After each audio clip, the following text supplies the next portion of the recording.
Hola, ¿qué tal, amigas y amigos de América Latina y el mundo? Sean cordialmente bienvenidos a su espacio 7 preguntas con este servidor, Ernesto Villegas. Hoy tenemos como invitado al diputado venezolano Elías Jagua Milano. Bienvenido. Gracias, Ernesto. Elías Jagua fue vicepresidente de la República con el presidente Chávez, luego canciller, ha sido ministro para varias áreas del gobierno como Agricultura y Tierras, Economía Comunal, y actualmente está en la Asamblea Nacional, en la bancada del Bloque de la Patria. Elías, este programa tiene una dinámica particular. Aquí hay 10 preguntas previamente redactadas por este servidor. Usted solamente conoce el número que las distingue. Lo invito a seleccionar 6 y la séptima la escoge nuestra audiencia a través de la página web de Telesur y las redes sociales de esta televisora. Del 1 al 10.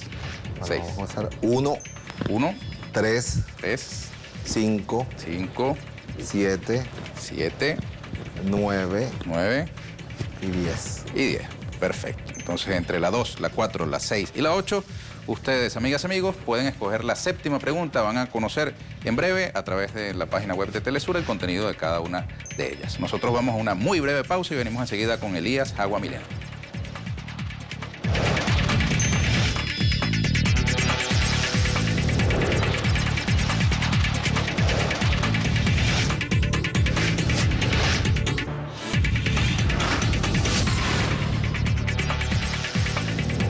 Bien, nuestro invitado de hoy, Elías Jagua Milano, fue vicepresidente de la República, fue canciller de Venezuela y actualmente es diputado a la Asamblea Nacional por el Bloque de la Patria.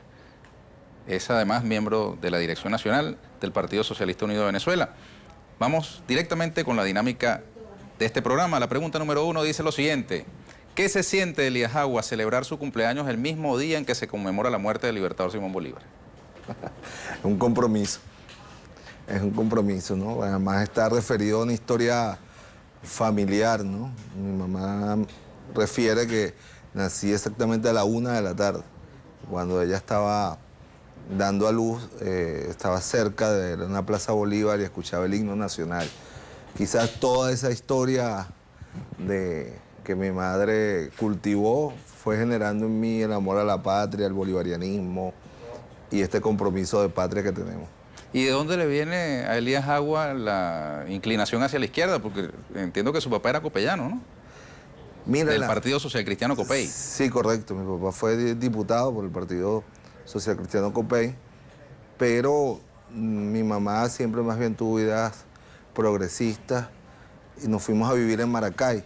Y en el contexto en que yo comienzo a estudiar bachillerato en Maracay, era el año 86, cuando ya comienza a brotar la protesta estudiantil, social, frente al gobierno inmoral de Jaime Lucinchi en ese momento, ¿no? Y ya los primeros elementos de aplicación del modelo neoliberal contra la educación sacaron a los estudiantes a la calle y yo entré en esa oleada de estudiantes. ¿Algo positivo del socialcristianismo que haya heredado de su padre, Elías Jagua? Bueno, de mi papá la honestidad, la política como ejercicio de la honestidad. No lo digo por Entonces decirlo. No todos los políticos de aquel tiempo político eran corruptos. No. Y conocí muchos otros pues, relacionados con mi papá que no. Como igualmente en la Quinta República hay políticos que no somos corruptos y otros que sí, pues que han sido enjuiciados, juzgados, y otros que faltarán por rendir ante la justicia por usar indebidamente los recursos del pueblo. Y del socialcristianismo, bueno, yo creo que la base de la solidaridad es un pensamiento común en ese aspecto, ¿no? La manera es cómo llegar a la solidaridad. Si es por la vía de la conciliación de clases o de la superación de una sociedad de clases. La corrupción en buena medida fue la que, digamos, marcó en parte el fin de la Cuarta República. ¿En qué medida la corrupción puede también marcar el fin de la Quinta? Los niveles no son los mismos, sobre todo porque la corrupción de la Cuarta República era un elemento sistemático que se ejecutaba y se planificaba desde el propio Palacio de Miraflores, ¿no? Y yo creo que como en el comandante Chávez y con el presidente Maduro, no es desde el Palacio de Miraflores donde nace, se impulsa el fenómeno de la corrupción, sino por el contrario, se han hecho grandes esfuerzos, tanto el comandante Chávez como el presidente Maduro, para combatirlos. Siguiente pregunta para Elías Jagua. El regreso de Argentina y Brasil a la órbita de los Estados Unidos al caer en manos de gobiernos de derecha constituye: 1. Un simple accidente histórico. 2. El fin de una etapa de gobiernos progresistas, nacionalistas o de izquierda en América Latina. 3. Ninguno de los anteriores. Creo que ninguno de los anteriores, ¿no? Hay un revés electoral en el caso de Argentina y en el otro caso hay un golpe de Estado parlamentario, una situación de facto que ha desmontado a un gobierno de carácter democrático popular como el del Partido de los Trabajadores, encarnado en esta etapa por la presidenta Dilma Rousseff. Y en Argentina, bueno, un revés electoral por 1%. Y lo más importante es valorar lo que estos gobiernos, tanto el que fue electo en Argentina como el usurpador de Brasil, no esperan pero ni un día para inmediatamente comenzar a restaurar el modelo neoliberal. Por lo tanto, todo lo que hemos venido diciendo, las fuerzas progresistas, acerca de la amenaza de la restauración neoliberal, se comprueba lamentablemente en este momento para los pueblos de Argentina y Brasil. No tienen ningún miramiento a la hora de aplicar medidas que cercenan los derechos fundamentales del pueblo, que restringen la inversión social, la protección social, que además utilizan la represión como mecanismo de intimidación al movimiento popular. Has visto lo que no se atrevieron ni siquiera los gorilas argentinos de detener o emitir una orden de detención contra Bebe Bonafini, pues la ha hecho Macri en menos de 6 meses. Lo que no hizo la dictadura argentina en años, lo hizo Macri en meses. Ese es el carácter de una derecha que ahora viene además muy cargada de odio, de venganza, de vindicta contra los pueblos que decidieron construir y apostar a un camino de igualdad, de inclusión, de democratización de nuestras sociedades. A usted le correspondió ser canciller cuando el conjunto de los países de América Latina tenían una cantidad de países de gobiernos con signo progresista, de izquierda. Ahora el mapa ha cambiado sustancialmente y un personaje que no sé si estuvo en paralelo ejerciendo la Cancillería del Uruguay, el señor Almagro, compartieron como cancilleres. Ambos. Sí, ha tenido ahora un papel pues, de primera línea desde la Secretaría General de la OEA en una postura beligerante hacia el gobierno del presidente Maduro. ¿Cuál cree usted que es el desenlace de ese cerco que pareciera estar tejiéndose alrededor de Venezuela? Mira, no es la primera vez que la Venezuela revolucionaria bolivariana tiene que enfrentar este cerco. Recordemos el año 2001 o 2002, lo enfrentamos absolutamente solo con la solidaridad de Cuba y sus propias limitaciones, pues también asediada, también acosada. Nosotros tuvimos que avanzar solo en la defensa de nuestra democracia, en la derrota del fascismo, del golpe fascista del 11 de abril, del sabotaje petrolero, totalmente acosados por el mundo. Incluso el mundo aplaudió el golpe de Estado contra el comandante Hugo Chávez el 11 de abril. De manera que no sería algo novedoso para la revolución bolivariana tener que defender nuestros principios, nuestra independencia, nuestra soberanía, aun cuando nos quedáramos solos. Y aquí recuerdo una frase de Jorge Eliezer Gaitán, ¿no? Más vale una bandera solitaria sobre una cumbre que 1000 banderas tendidas sobre el lodo. Gaitán. Y Almagro es una bandera bastante enlodada, por cierto.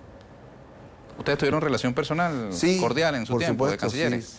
Sí, en una primera etapa sí, incluso como vicepresidente.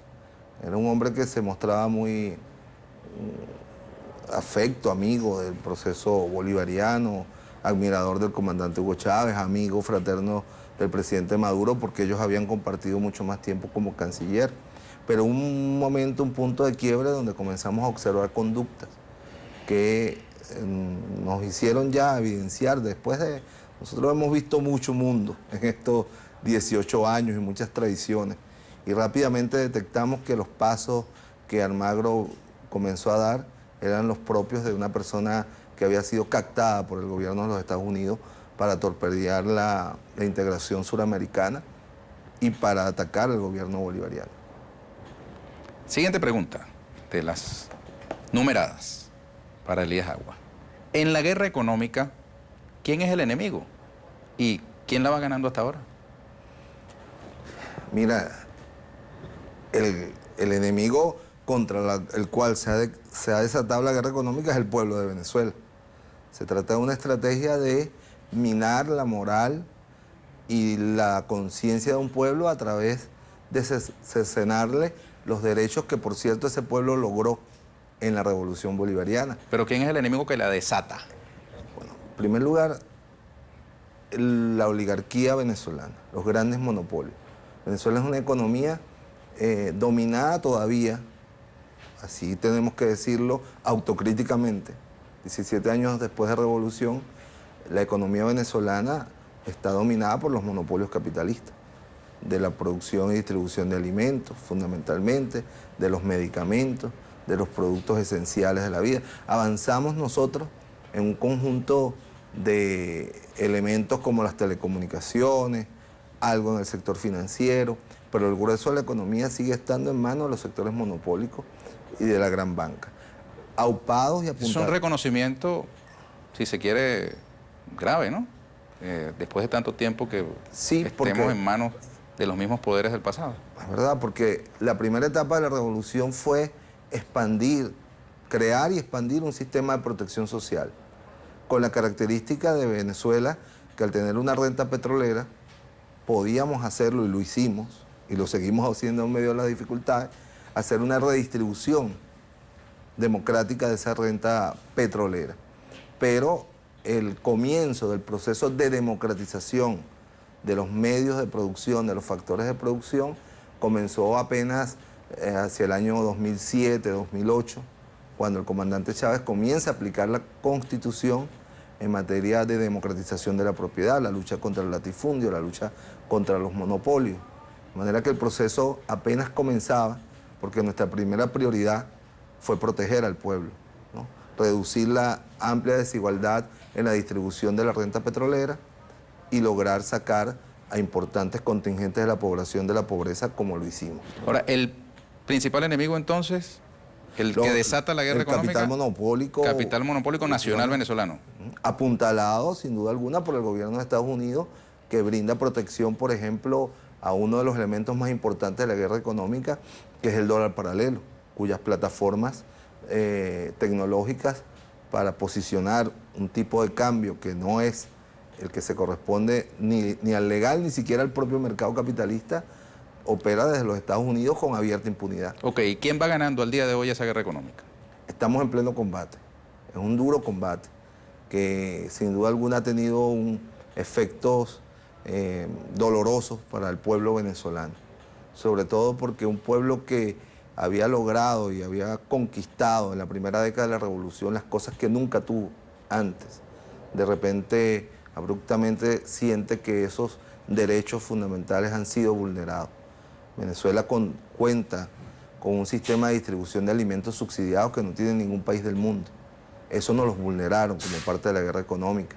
Venezuela cuenta con un sistema de medicamentos gratuitos y de bajo costo, los medicamentos de enfermedades complejas que son absolutamente inalcanzables para cualquier persona trabajadora en el mundo. En Venezuela son gratuitos, ¿no?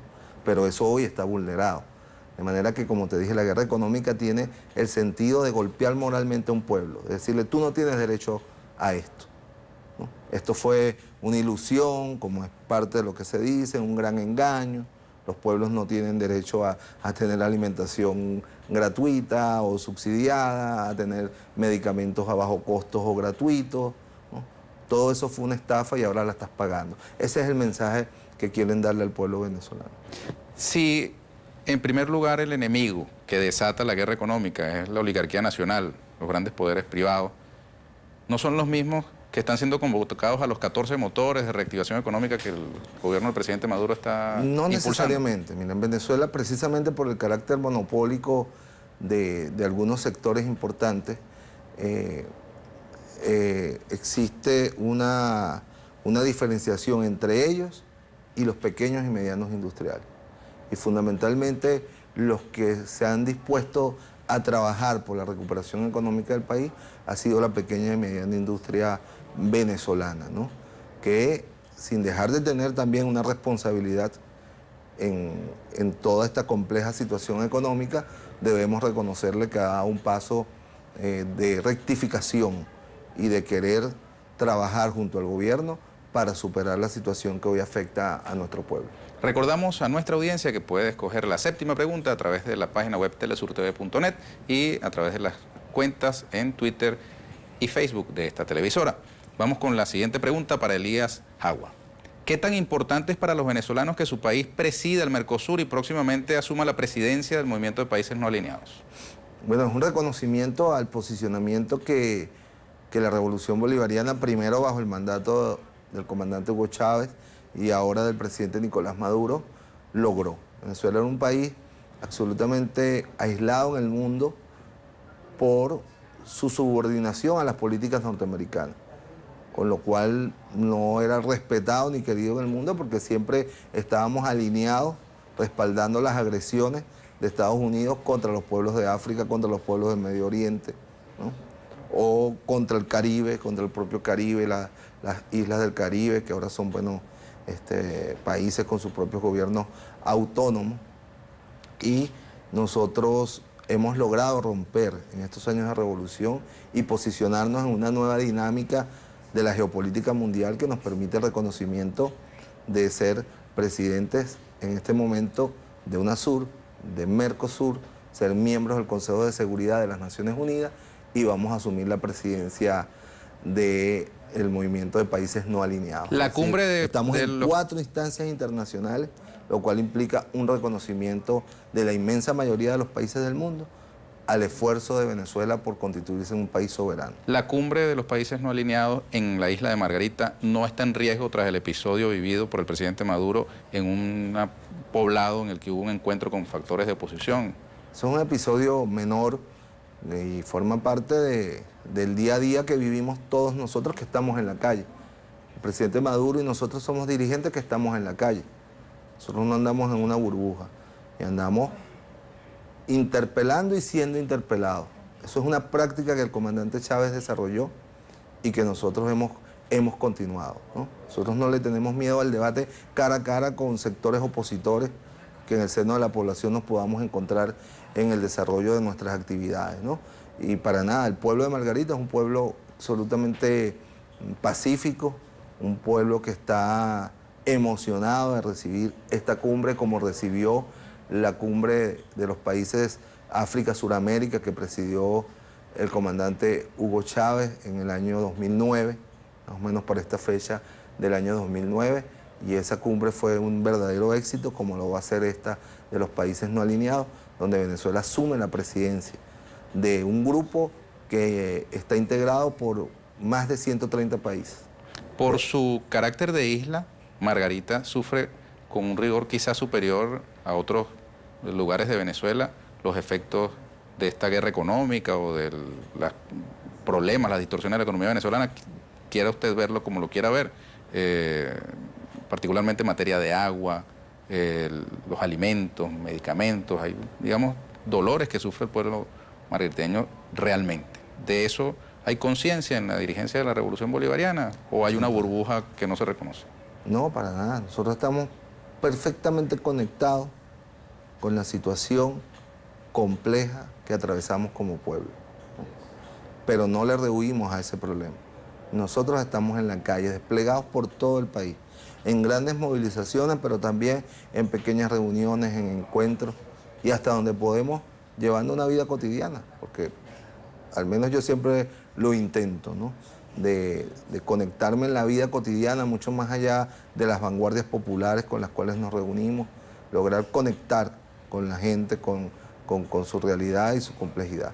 Y el pueblo venezolano, mucho más allá de las angustias y los malestares que ha generado toda esta situación, es un pueblo amable, es un buen anfitrión y lo va a demostrar en Margarita con la Cumbre de Países No Alineados. Siguiente pregunta de las numeradas para Elías Jagua. Usted ha salido a rechazar públicamente la posibilidad de que empresas o activos nacionalizados durante el gobierno del presidente Chávez sean entregados a manos privadas. Lo hace por 1. Lealtad personal a Chávez. 2. Dogmatismo ideológico. 3. Convencimiento de que esas empresas y activos son más útiles al país en manos del Estado. 4. Todas las anteriores. 5. Ninguna de las anteriores. Mira, en primer lugar, lo hago porque estamos obligados a cumplir y hacer cumplir la Constitución de la República Bolivariana de Venezuela. Y la Constitución estableció un modelo mixto y estableció los mecanismos para que importantes sectores estratégicos de la sociedad venezolana fueran activos nacionales, medios de producción bajo el control nacional por su importancia estratégica, ¿no? En segundo lugar, porque nuestra Constitución democratizó la propiedad. Fíjate que nuestra Constitución no habla de propiedad privada, habla de propiedad y luego desarrolla a lo largo de su texto un conjunto de formas de propiedad.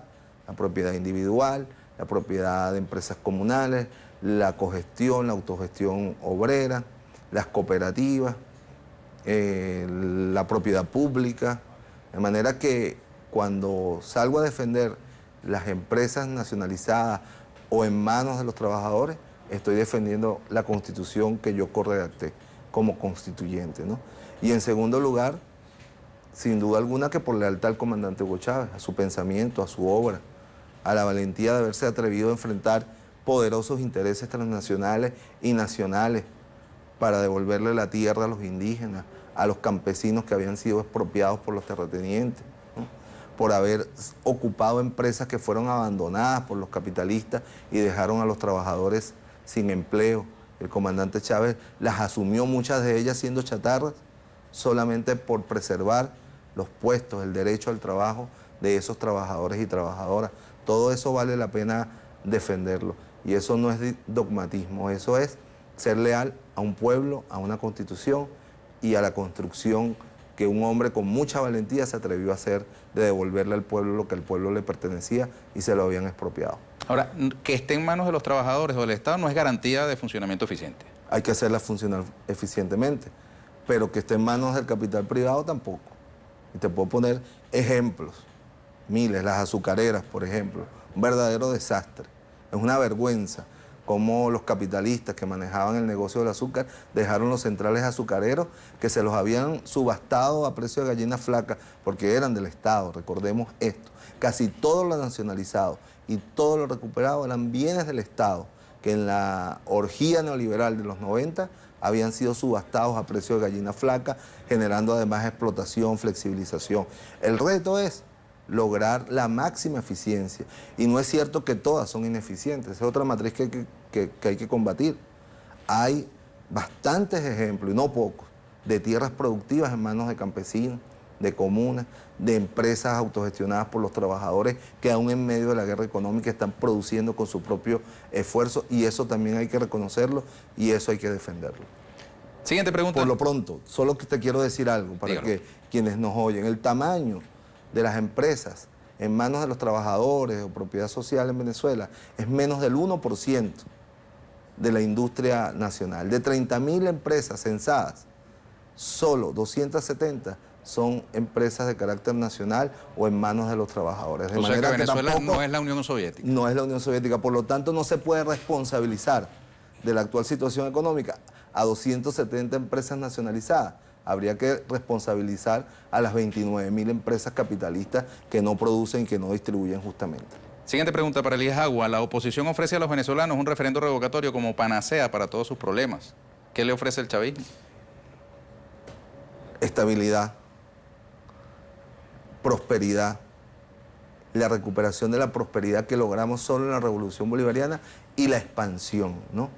Direccionalidad política, un proyecto honesto, transparente, expuesto sin cartas bajo la manga, como son los proyectos de la derecha que nunca dicen cuál es el proyecto, pero afortunadamente, aunque lamentablemente para los pueblos de Argentina y Brasil, simplemente tenemos que ver, ese es el proyecto, el de los tarifazos, de los servicios públicos, el de la eliminación de los programas sociales, el de la represión contra los sectores populares, el de la negación de los derechos políticos alcanzados como el protagonismo popular por estas sociedades bajo los gobiernos progresistas del Partido de los Trabajadores y del Frente Amplio. Veamos cuál es la séptima pregunta escogida por nuestra audiencia. ¿Cuál es? La séptima es la numerada con el número 6.